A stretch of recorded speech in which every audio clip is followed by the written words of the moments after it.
Just before fall this year, while returning from my trip up north, I explored the city of Boston and came across the most amazing cemetery I've ever seen. Most notably for who was buried there. Key and critical figures in our 18th century history, including the Midnight Ride man himself, Paul Revere.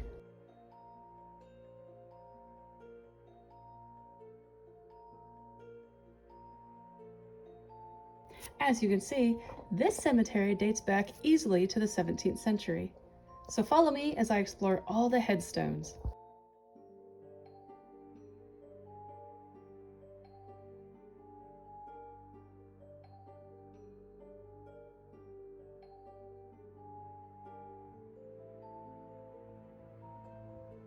This cemetery, called the Granary Cemetery, has many exciting patriots, including Paul Revere and Crispus Attucks, who was killed during the Boston Massacre.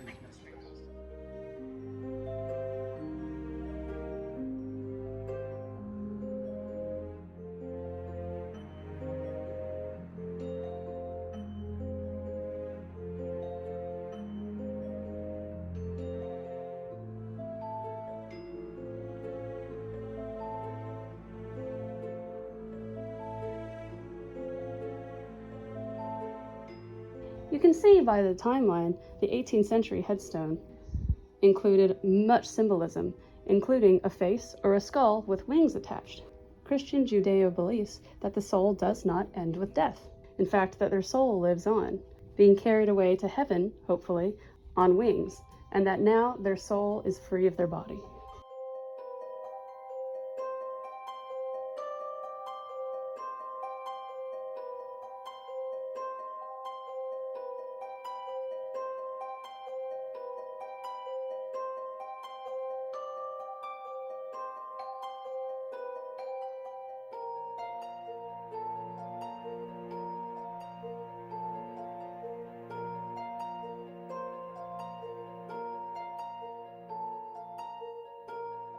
The burying ground was the third cemetery established in Boston. The tombs were initially placed near the back of the property. Puritan churches at the time did not believe in religious icons or imagery, so the people of Boston used tombstones as an outlet for artistic expression of their beliefs about the afterlife. These granary burying grounds contain approximately over 2,000 gravestones and tombs, although it's estimated that 5,000 people are buried at this site. The grave markers are predominantly made of slate, with a few in greenstone or marble. The site took its present name in 1737, when a granary, that is a small building used to store grain, was moved to the site presently occupied by the Park Street Church. The granary was in business until 1880.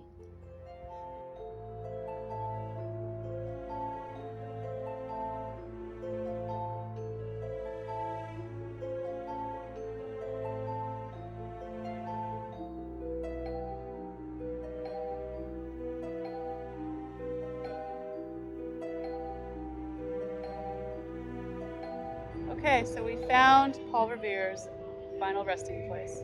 Let's pay our respects.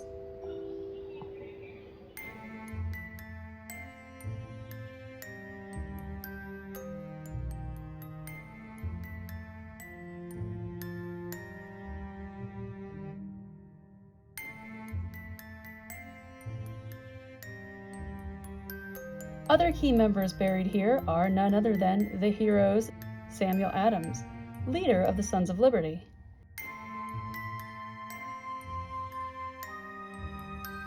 and his protege, John Hancock, the longest-serving president of the Continental Congress, and of course, the largest signature on the Declaration of Independence.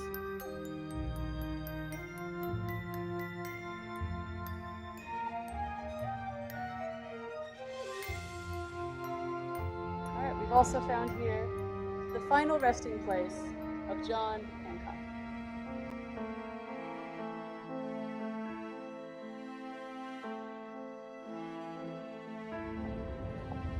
Wait a minute. Is she new? Is she buried here? Phyllis Wheatley is it? great hero of mine. Yeah, I love Phyllis Wheatley. Oh my gosh. Where is she buried?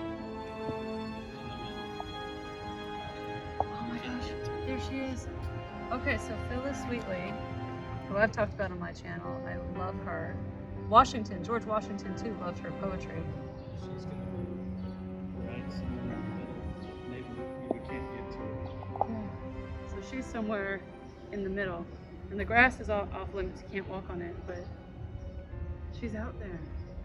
Well, her gravestone is out there. That's amazing.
Buried here is a man named Joshua Blanchard, who was a master mason.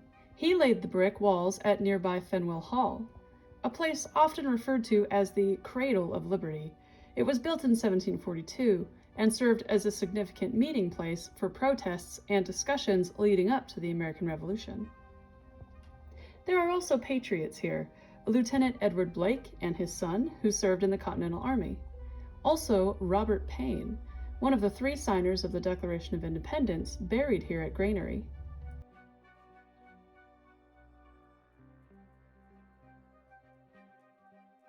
Also, a man named John Shedd, a patriot who served in the Boston Tea Party.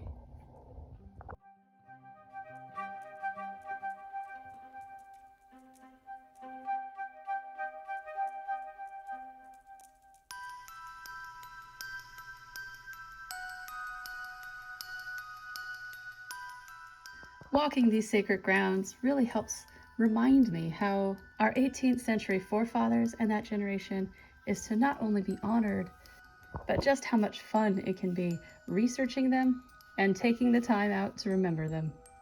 This Halloween, I'll pay homage to our wonderful forefathers who helped make this country and our way of life possible.